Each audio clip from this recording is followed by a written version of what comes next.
Hi, magandang araw po. Nandito po kayo sa Bungabon, Nueva Ecija. Dito po sa Verde, hydroponics, lettuce, and herbs. Napag-ari po ni Sir Francis. Nakita niyo po kanyang makatanim. Ano pa lang po ito? Nasa 3 weeks pa lang pero ready to harvest na. Itong kanyang makatanim na lettuce. Hindi lang po nito sa kanyang makatanim dito. Meron din siyang Chinese kale, meron siyang parsley, meron siyang sweet basil. Tingnan po natin. Napakaganda ng kanyang mga tanim. Ayan po, ang ganda oh. Ayan, ang ganda po yan. Tapos kita nyo po yung kanyang insect trap. Ayan oh. Ayan, kulay dilaw po yan, insect trap po niya. Ito na po sa kabilang side, mga kale. Ayan oh, ready to harvest na po itong kanyang mga kale. Superfood po ito. Ayan. Tapos meron siyang, tingnan natin na meron siyang parsley. Ganda oh. Ayan. Dito, ikutan natin itong garden of farm ni Sir Francis. Yan o. Alam niyo po na unang nahilig sa pagtatanim ng ganitong halaman ang misis po niya, tapos sinuportahan na lang po ni Sir Francis.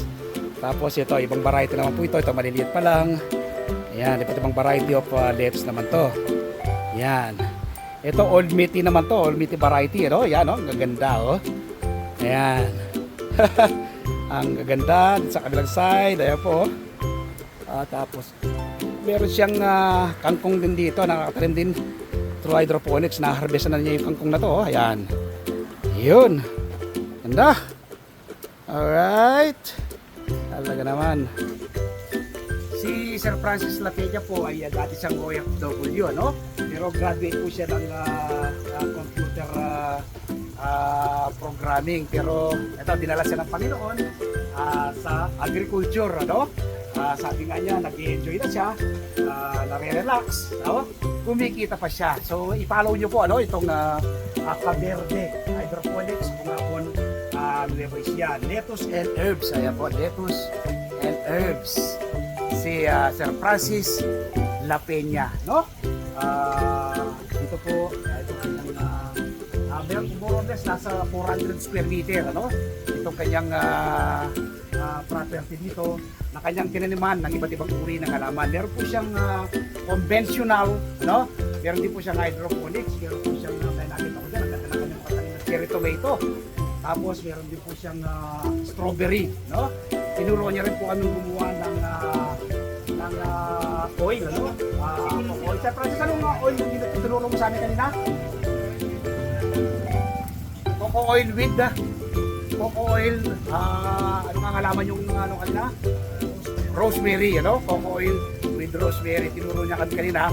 Kapag hindi dyan napapanot daw po yung buhok mo, ay kaskas mo lang yung rosemary oil, na tinuro niya sa amin kanina.